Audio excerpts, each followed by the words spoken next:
Life is too short. Magmahalan po tayo. Magpatawad sa bawat isa. Magbigayan. Magdarasal tayo lagi na sana tayo ay bigyan ng Panginoon ng maayos na pangangatawan. Gamitan po natin ng pagpakumbaba. Kaya enjoy po natin yung ating buhay habang tayo ay malakas, habang tayo ay may grasyang tinatanggap galing sa Panginoon. Huwag na po tayong magtanim ng puot, galit, pagtatampo. Mahirap pong mamatay ng pangit. Kaya lagi lang po tayong mag-smile, katulad po nung sinabi ng ating aplikante na si Lynn Arguillas.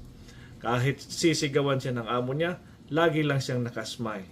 So ganun po, gamitan po natin ng smile. Pagising sa umaga, smile lang lagi. Ingat po kayo lagi at laging mag-smile.